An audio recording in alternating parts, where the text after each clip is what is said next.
क्या आप पारस पत्थर के बारे में जानते हैं? ये वो पत्थर है जिससे कोई भी लोहे की चीज सोने में बदला जा सकता है। क्वेश्चन है कि क्या सच में पारस पत्थर जैसी कोई भी चीज हो भी सकती है या फिर ये बस कहानियों तक ही सीमित है। वैसे तो कई इतिहासकारों ने पारस पत्थर के बारे में अपने किताबों में भी लिखा है। कई किताबों और ग्रंथों में भी पारस पत्थर की बातों को देखा गया है। लेकिन प्रश्न ये है कि यदि पारस पत्थर सच में है तो आज कहाँ है और किन किन लोगों ने पारस पत्थर को रियल में देखा है। आप में से कई लोगों ने इस पत्थर के बारे में सुना होगा और जो नहीं सुना है आज जरूर सुन लेना।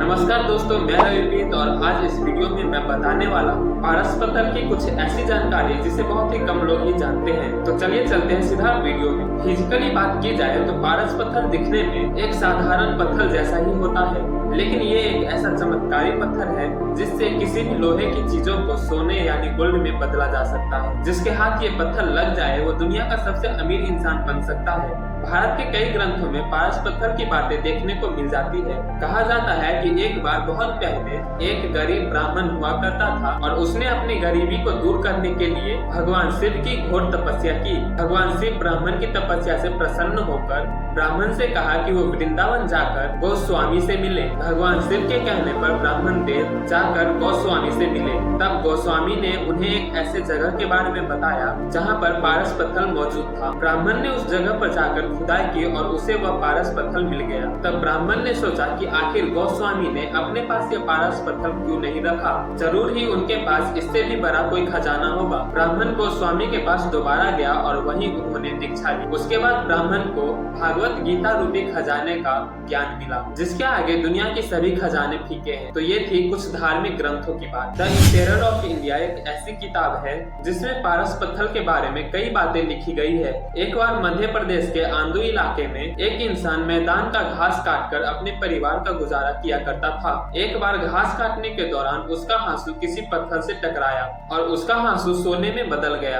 अब सोने का हाँसू देखकर घास काटने वाला व्यक्ति घबरा गया और डर गया। उसे लगा कि राजा उसे इस बात पर दंड देगा। तभी वो एक लोहार के पास गया और बोला कि वो एक सोने की हाँसू को रखकर एक लोहे की हाँसू उसे दे दे। फिर बातों बातों में लोहार ने घास काटने वाले से सारी बातें जान ली और तब वो वहां जाकर पारस पत्थर की खोज करने लगा। काफी समय तक खोजने के बाद लोहार को पारस पत्थर मिल भी गया। तब कुछ ही दिनों बाद उस पत्थर की मदद से वह लोहार गांव का सेठ बन गया और अब उसके पास धन की कोई कमी नहीं थी। तब उसने अपनी बेटी का विवाह एक राजकुमार से तय किया। राजकुमार को लगा कि इतने बड़े सेठ के बेटी से शादी करने पर उसे दहेज में काफी धन दौलत और पैसे मिलेंगे, लेकिन ऐसा कुछ भी नहीं हुआ। सेठ ने अपनी बेटी के विदाई में केवल वह पारस पत्थर थमा दिया था, जिससे विदाई के बाद राजकुमार को बहुत ही ज्यादा गुस्सा आ रहा था और उसने अपने पत्नी से कहा कि तुम्हारे पिता इतने बड़े सेठ हैं, इतने ज्यादा अमीर हैं, फिर भी उन्होंने दहेज में कुछ भी नहीं दिया। उसकी पत्नी तभी अपने पास से वो पत्थर निकाला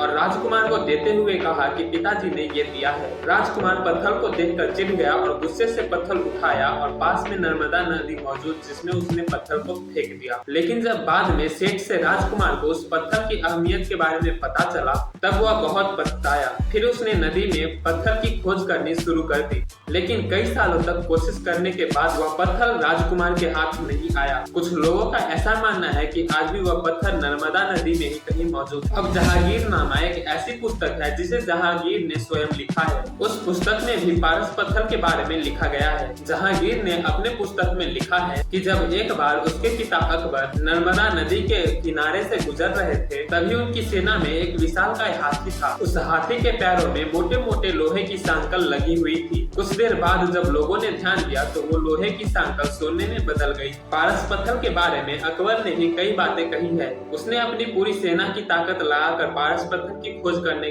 शुरू, लेकिन कई कोशिशों के बाद भी अकबर को हाथ कुछ न लगा। फिर नर्मदा नदी के किनारे एक बार युद्ध के दौरान एक बार दुर्गा पिंडानी नाम का योद्धा उस युद्ध में लड़ रहा था। उसके हाथों में खून से लथपथ एक लोहे का फरसा था। उसका हथियार फरसा उसके हाथों से छूटकर जमीन पर गिर गया और जमीन पर गिरते हुए उसका फरसा सोने में बदल गया। फिर दुर्गा पिंडानी ने भी 2500 सैनिकों को लेकर पारस पत्थर की खोज शुरू कर दी थी, लेकिन उसके हाथों से निराशा ही आई। इस घटना का वर्णन the Maratha and the bride war में भी देखने को मिलता है और अब तक का सबसे ताजा सबूत पारस पत्थर के होने का भोपाल से करीब 50 किलोमीटर दूर रायसेन के किले में मौजूद है। राजा रायसेन ने 1200 ईस्वी में इस किले का निर्माण करवाया था। तब उसके पास यह पारस पत्थर मौजूद था। उस पारस पत्थर को हथियाने के लिए कई बार दुश्मनों ने उनके महल पर आक्रमण किया था, लेकिन राजा पारस पत्थर को बहुत ही ज्यादा संभाल कर रखा करते थे। राजा ने अपने महल में एक खुफिया जगह बनवाई थी, जहाँ उस पारस पत्थर को छुपा कर रखा गया था।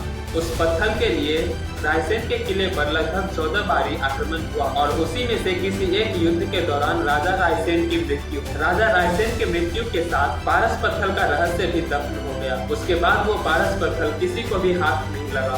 इतिहासकारों ने भी पारस पत्थर की खोजने की बहुत प्रयास किया। बहुत से लोग आधी रात में जा कर पारस पत्थर की खोजने के लिए महल में खुदाई किया करते थे। जादू टोना, तंत्र मंत्र आदि विद्याओं की भी मदद ली गई उस पारस पत्थर को खोजने के लिए। ऐसा भी कहा जाता है कि जिस किसी ने भी उस पारस पत्थर को खोजने की उस महल में कोशिश की, वह रहस्यमय तरीके से बीमार पड़ गया, क्योंकि कहा जाता है कि उस पारस पत्थर की रक्षा कोई जिनी करता है। 2000 साल पहले से भी पुरानी किताब चेरो कमाटा में भी पारस पत्थर के बारे में लिखा गया है। किताबों की तो बात ही छोड़िए, कई बड़े बड़े वैज्ञानिकों ने भी पारस पत्थर की खोज करने की कोशिश और इसका रहस्य समझने का भी प्रयास किया, जैसे एडवर्ड केली, रॉबर्ट बोयल, आइजैक न्यूटन जैसे नाम भी शामिल है। रॉबर्ट बोयल ने तो ये भी दावा किया था कि लीड को सोने में बदला जा सकता है, लेकिन वही एडवर्ड ने लोहे को सोने में बदलने का दावा पेश भी कर दिया था। लेकिन न्यूटन के अनुसार ये दोनों ही दावे गलत थे, पर उसके बाद भी कई वैज्ञानिकों ने सोने को बनाने की विधि को ढूंढने का प्रयास करते रहे। तब साल 1980 में अमेरिका के एक लैब में रिसर्चर्स ने लैब में धातु को सोने में बदलने का आविष्कार कर ही लिया था। ये एक्सपेरिमेंट रदरफोर्ड के थ्योरी पर आधारित था, लेकिन सोना बनाने की वो विधि बहुत ही ज्यादा महंगी थी और इसमें कई ज्यादा समय भी लगता था, यानी सोने के मूल्य से भी ज्यादा लागत सोना बनाने में लग जाता। ये जानते हुए भी आगे सोना बनाना एक तरह से मूर्खता होती और इसलिए उस एक्सपेरिमेंट को बंद कर दिया गया। गूगल सर्च भी कहीं कहीं पर बताती है कि हाँ, पारस पत्थर हो सकता है, उसमें ऐसी गुण भी हो सकती है कि लोहे की चीजों को वह सोने में बदल सके, लेकिन कई जगहों पर ऐसा भी लिखा गया है कि ये बातें सिर्फ मिथ। दोस्तों, इसे सच मानना या ना मानना आपके ऊपर है, क्योंकि इतिहासकारों ने कभी भी इस बात को इनकार नहीं किया है। यदि आपको पारस पत्थर मिल जाए तो आप क्या करोगे, कमेंट करो और सब्सक्राइब कर लेना मेरे चैनल को, क्योंकि ऐसे वीडियोस आपको मिलते रहे। तो मिलते हैं किसी नेक्स्ट वीडियो में, तब तक के लिए बाय बाय।